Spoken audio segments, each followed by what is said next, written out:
La Biblia en un año. Marcos capítulo 14. 2 días después era la Pascua, y la fiesta de los panes sin levadura, y buscaban los principales sacerdotes y los escribas cómo prenderle por engaño y matarle. Y decían, no durante la fiesta para que no se haga alboroto del pueblo. Pero estando él en Betania, en casa de Simón el leproso, y sentado a la mesa, vino una mujer con un vaso de alabastro de perfume de nardo puro de mucho precio, y quebrando el vaso de alabastro, se lo derramó sobre su cabeza. Y hubo algunos que se enojaron dentro de sí, y dijeron, ¿para qué se ha hecho este desperdicio de perfume? Porque podía haberse vendido por más de 300 denarios, y haberse dado a los pobres. Y murmuraban contra ella. Pero Jesús dijo, dejadla, ¿por qué la molestáis? Buena obra me ha hecho. Siempre tendréis a los pobres con vosotros, y cuando queráis les podréis hacer bien, pero a mí no siempre me tendréis. Esta ha hecho lo que podía, porque se ha anticipado a ungir mi cuerpo para la sepultura. De cierto os digo que donde quiera que se predique este evangelio, en todo el mundo, también se contará lo que ésta ha hecho, para memoria de ella. Entonces Judas Iscariote, uno de los 12, fue a los principales sacerdotes para entregárselo. Ellos, al oírlo, se alegraron, y prometieron darle dinero. Y Judas buscaba oportunidad para entregarle. El primer día de la fiesta de los panes sin levadura, cuando sacrificaban el cordero de la Pascua, sus discípulos le dijeron, ¿dónde quieres que vayamos a preparar para que comas la Pascua? Y envió 2 de sus discípulos, y les dijo, id a la ciudad, y os saldrá al encuentro un hombre que lleva un cántaro de agua, seguidle. Y donde entrare, decid al señor de la casa, el maestro dice, ¿dónde está el aposento donde he de comer la Pascua con mis discípulos? Y él os mostrará un gran aposento alto ya dispuesto, preparad para nosotros allí. Fueron sus discípulos y entraron en la ciudad, y hallaron como les había dicho, y prepararon la Pascua. Y cuando llegó la noche, vino él con los 12.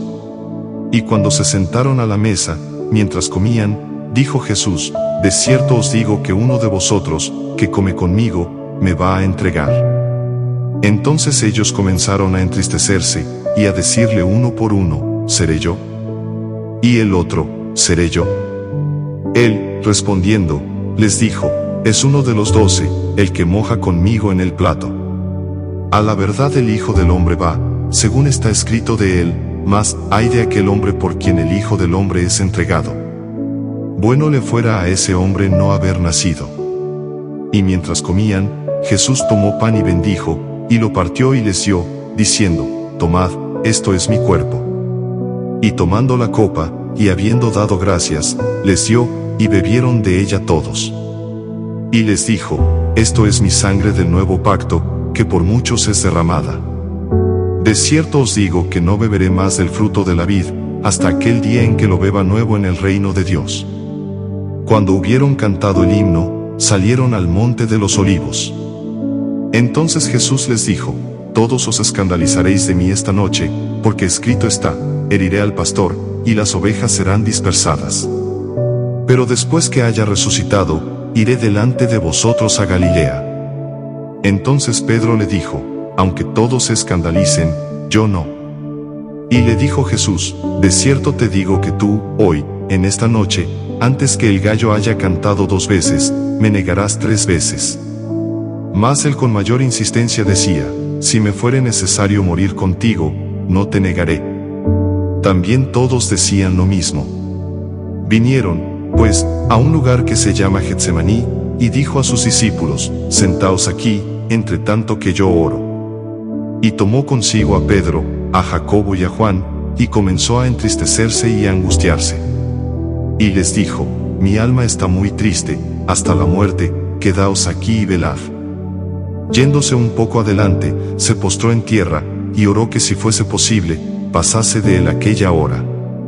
Y decía, Abba, Padre, todas las cosas son posibles para ti, aparta de mí esta copa, mas no lo que yo quiero, sino lo que tú. Vino luego y los halló durmiendo, y dijo a Pedro, Simón, ¿duermes? ¿No has podido velar una hora?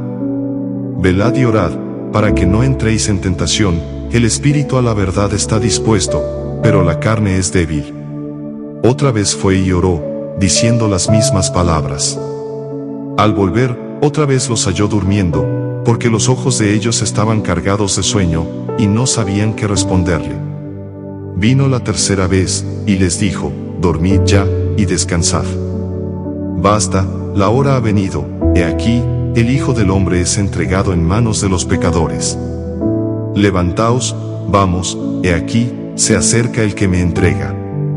Luego, hablando él aún, vino Judas, que era uno de los 12, y con él mucha gente con espadas y palos, de parte de los principales sacerdotes y de los escribas y de los ancianos.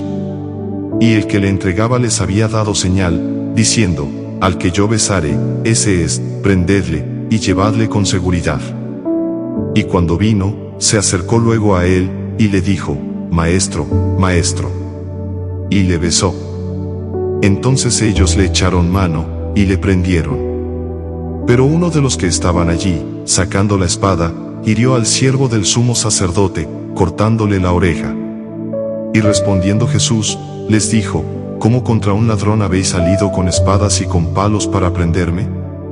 Cada día estaba con vosotros enseñando en el templo, y no me prendisteis, pero es así, para que se cumplan las Escrituras. Entonces todos los discípulos, dejándole, huyeron. Pero cierto joven le seguía, cubierto el cuerpo con una sábana, y le prendieron.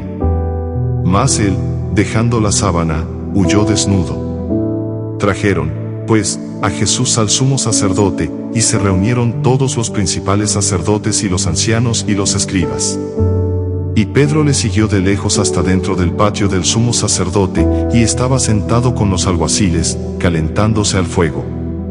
Y los principales sacerdotes y todo el concilio buscaban testimonio contra Jesús, para entregarle a la muerte, pero no lo hallaban. Porque muchos decían falso testimonio contra él, mas sus testimonios no concordaban.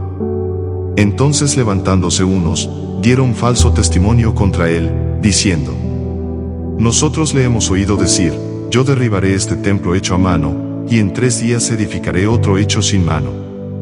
Pero ni aun así concordaban en el testimonio. Entonces el sumo sacerdote, levantándose en medio, preguntó a Jesús, diciendo, ¿no respondes nada? ¿Qué testifican estos contra ti? Mas él callaba, y nada respondía. El sumo sacerdote le volvió a preguntar, y le dijo, ¿eres tú el Cristo, el Hijo del bendito? Y Jesús le dijo, yo soy, y veréis al Hijo del Hombre sentado a la diestra del poder de Dios, y viniendo en las nubes del cielo. Entonces el sumo sacerdote, rasgando su vestidura, dijo, ¿qué más necesidad tenemos de testigos? Habéis oído la blasfemia, ¿qué os parece? Y todos ellos le condenaron, declarándole ser digno de muerte. Y algunos comenzaron a escupirle, y a cubrirle el rostro y a darle de puñetazos, y a decirle, profetiza. Y los alguaciles le daban de bofetadas. Estando Pedro abajo, en el patio, vino una de las criadas del sumo sacerdote. Y cuando vio a Pedro que se calentaba, mirándole, dijo, tú también estabas con Jesús el Nazareno. Mas él negó, diciendo, no le conozco, ni sé lo que dices. Y salió a la entrada, y cantó el gallo. Y la criada, viéndole otra vez, comenzó a decir a los que estaban allí, este es de ellos. Pero él negó otra vez. Y poco después, los que estaban allí dijeron otra vez a Pedro, verdaderamente tú eres de ellos, porque eres Galileo, y tu manera de hablar es semejante a la de ellos. Entonces él comenzó a maldecir, y a jurar, no conozco a este hombre de quien habláis. Y el gallo cantó la segunda vez. Entonces Pedro se acordó de las palabras que Jesús le había dicho, antes que el gallo cante 2 veces, me negarás 3 veces. Y pensando en esto, lloraba. Que Dios te bendiga.